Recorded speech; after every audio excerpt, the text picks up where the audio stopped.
ప్రభునందు ప్రియులారా, అంతోని గారి జీవితంలో ఆయన యొక్క జీవిత విధానాన్ని గూర్చి మనం ఏమి నేర్చుకోవచ్చు? కనీసం ఒక 5 విషయాలు అంతోని గారి జీవితం నుంచి నేర్చుకోవటం కొరకు ప్రయత్నం చేద్దాం.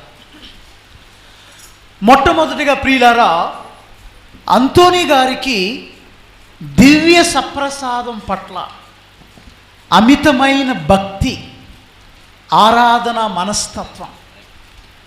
సప్రసాదం అంటే అంతోని గారు ఎంతో భయభక్తులతో స్వీకరించేవారు. దివ్య సప్రసాద ప్రభువుని ఆరాధించేవారు.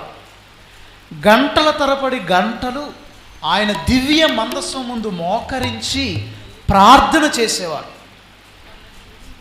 ఒకసారి అంతోని గారు ఈ విధంగా దివ్య సప్రసాద ప్రభు ముందు మోకరించి ప్రార్థన చేస్తూ ఉంటుంటే ఒక అవిశ్వాసి, ఒక వితండవాది, దివ్య సప్రసాదం పట్ల నమ్మకం లేనటువంటి ఒక వ్యక్తి అంతోని గారి దగ్గరికి వచ్చి అంతోని గారిని అవహేళన చేశారు. అంతోని గారిని అవమానపరిచాడు. ఓ అంతోని గారు, మీకు బుద్ధి లేదు అన్నాడు. ఒక మాటలో చెప్పాలి, ఎందుకు గంటల తరబడి గంటలు ఆ దివ్య సప్రసాదం వంక చూస్తున్నారు? దివ్య సప్రసాదంలో యేసు ప్రభు లేరు. మీరెందుకని అదిగో మీ యొక్క సమయాన్ని వేస్ట్ చేస్తున్నారు? Why are you wasting your time? What is there in that host? ఆ అప్పంలో ఏముంది? ఏమీ లేదు. మీరు ఊరికినే మీ సమయాన్ని పాడు చేస్తున్నారు అని అంతోని గారి మీద వాదనకు దిగాడు ఒక వితండవాది, ఒక అవిశ్వాసి. అంతోని గారు చెప్పారు, నాయన, దివ్య సప్రసాదంలో సాక్షాత్తు క్రీస్తు ప్రభు ఉన్నారు. మనం భక్తి విశ్వాసాలతో లోకనాలి స్వీకరించాలి.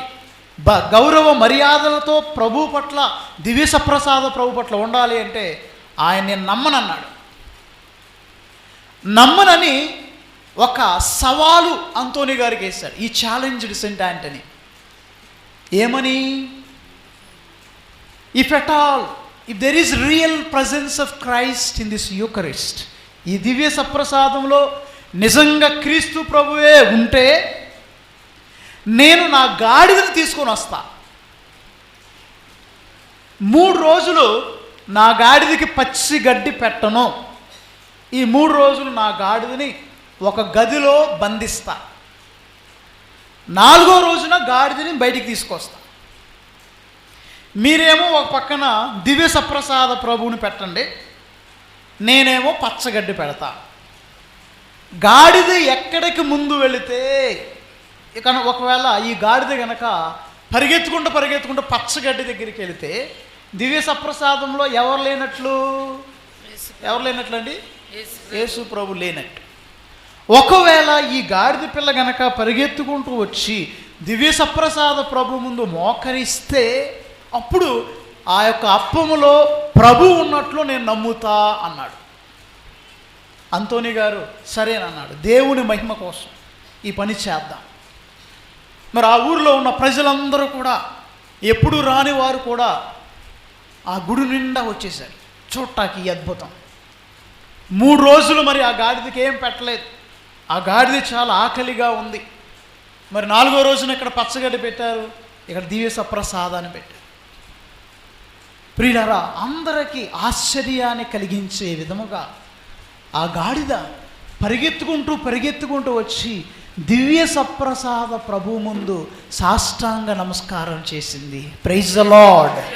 గట్టిగా చప్పలకూడదు దేవుడు. ప్రియులారా, ఆ గాడిద తెలుసుకుంది ఆ అప్పములో క్రీస్తు ప్రభు ఉన్నారని. అంతోని గారు ప్రార్థన చేశారు, ప్రభువా, ఇదిగో నీ యొక్క మహిమ కోసం జరగబోయే ఈ యొక్క అద్భుతములో మీరు ఉండండి. జంతువులు కూడా మిమ్మల్ని గుర్తించే విధముగా, వితండవాదుల యొక్క మూసుకున్న కనులు తెరుచుకునే విధముగా, వారికి జ్ఞానోదయం కలిగే విధముగా ప్రభువా ఈ యొక్క అద్భుతాన్ని చేయించండి అంతోని గారు ప్రార్థన చేసినప్పుడు ఈ అద్భుతం నెరవేరింది. ప్రియులారా, ఇక్కడ మనం 1 నిమిషం ఆగాలి. దివ్య సప్రసాద ప్రభు పట్ల నాకు గౌరవ మర్యాదలు ఉన్నాయా? నేను దివ్య సప్రసాదాన్ని ఏ విధంగా స్వీకరిస్తున్నాను? అనేక సార్లు నేను విచారణ గురువుతో మాట్లాడటం కానీ, లేకపోతే ఇక్కడ పరిసర ప్రాంతాల్లో పని ఉండి కానీ ఇక్కడ దాకా వస్తాను. ఎప్పుడైనా నేను అదిగో ఆ యొక్క తలుపు తీసుకొని ఈ యొక్క దేవాలయంలోకి వచ్చి దివ్య సప్రసాద ప్రభువుకు నమస్కారం చేస్తున్నానా? ముఖ్యంగా ప్రియులారా, నేను దివ్య సప్రసాదాన్ని ఎలా స్వీకరిస్తున్నాను అని ఒక నిమిషం మనం ధ్యానం చేయాలి. ఆరోగ్యరెడ్డి ఫాదర్ నేను కలిసి మెడ్రాస్లో చదువుకున్నాం. అక్కడ సెయింట్ థామస్ మౌంట్ అనే ప్రదేశంలో నేను డీకన్ బ్రదర్గా పనిచేసి, అక్కడ అనేక మంది ఫారినర్స్ వస్తూ ఉంటారు. కొందరు భక్తిగా తీసుకుంటారు, కొందరు చాలా అశ్రద్ధగా సప్రసాదం తీసుకోవడానికి వస్తారు. కొంతమందికి సప్రసాదం తీసుకున్న తర్వాత ఏమనాలో కూడా తెలియదు.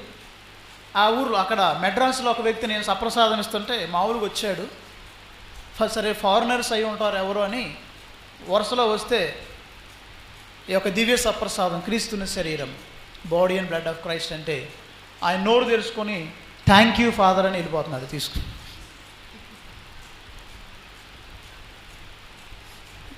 నేను ఆయన ఏమిటో మళ్ళీ ఉరుక్కుంటూ వెళ్ళి ఆయన ఆపి మోకళ్ళ దండ వేయమని చెప్పి మోకరింప చేసి 2 నిమిషాలు ప్రార్థన చేసి వెళ్ళమని చెప్పి.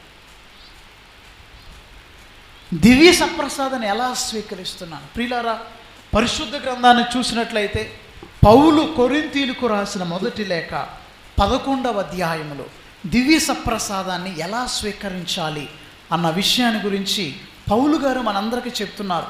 దివ్య సప్రసాదాన్ని గనక అయోగ్యముగా అనగా విత్ అన్డ్యూ ప్రిపరేషన్ అంటే సరిగా సిద్ధపడకుండా దివ్య సప్రసాదాన్ని స్వీకరించినట్లయితే మంచి కంటే చెడు ఎక్కువగా జరుగుతుంది. ఇదిగో కొరింథీయులకు రాసిన మొదటి లేఖ 11వ అధ్యాయము 27వ వచనంలో, మామూలుగా బైబిల్స్ చాలా తక్కువ మందికి ఉంది, సరే నేనే చదువుతాను. 11:27 అక్కడ ఏం చదువుతున్నాం? కనుక అయోగ్యముగా ప్రభు రొట్టెను ఎవడైనా తినినా లేక ఆయన పాత్ర నుండి త్రాగినా అతడు ప్రభు శరీరమునకు రక్తమునకు వ్యతిరేకముగా పాపము చేయుచున్నాడు. కనుక ప్రతి వ్యక్తి ఆత్మ పరిశీలన కావించుకొని రొట్టెను తిని పాత్ర నుండి త్రాగవలెను. ఏలైనా ఎవడైనా రొట్టెను తినుచు పాత్ర నుండి త్రాగుచు అది ప్రభు శరీరమని గుర్తింపనిచ్చో అతడు తినుట వలన త్రాగుట వలన తీర్పునకు గురియగును. కనుకనే మీలో పెక్కుమంది వ్యాధిగ్రస్తులై బలహీనముగా ఉన్నారు, ఎందరో మరణించారు. Praise the lord, praise the lord. చూసారా ప్రియులారా, మనం సప్రసాదం తీసుకుంటాం వల్ల నష్టపోతున్నాం. ఎలా తీసుకోవటం వల్ల? అయోగ్యముగా. కొందరు ఉంటారు పూజ ముందు దాకా సిగరెట్ పీల్చి పీల్చి పీల్చి పడేసి ఒకేసారి లోపలికి వచ్చి సప్రసాదానికి వరుసలో వచ్చి ఆమెనని సప్రసాదం చేస్తారు. కొందరు అప్పుడు దాకా కిళ్ళి నవ్వులి నవ్వులి నవ్వులి అటు పడేసి ఇటు పడేసి ప్రసంగం దాకా ఉన్ని బయటికి వెళ్ళి ఊసేసి వెళ్ళాలనుకొని ఆమెనని సప్రసాదం చేస్తారు. కొందరు నోటితో ఇష్టం వచ్చిన మాటల్లా మాట్లాడి వాళ్ళని తిట్టి వీళ్ళని తిట్టి వచ్చేసి సప్రసాదం చేస్తారు. అంతోని గారిలో నేర్చుకోవాల్సింది దివ్య సప్రసాదం పట్ల ఆయనకున్న భక్తి, ఆ గౌరవం, ఆ వినయ విధేయత, వీటితో మనం దివ్య సప్రసాదంలో కొనాలి. కానీ అయోగ్యముగా ఇష్టం వచ్చినట్లు సప్రసాదాన్ని నువ్వు తీస్తే నీకు లాభం కంటే నష్టం ఎక్కువ జరుగుతుంది. కాబట్టే మీలో పెక్కు మంది బలహీనముగా ఉన్నారు, కొందరు వ్యాధిగ్రస్తులై ఉన్నారు, కొందరు మరణించిరి అన్న మాటను మనం చూసాం. Praise the lord. ఇది మొట్టమొదటి. రెండవది అంతోని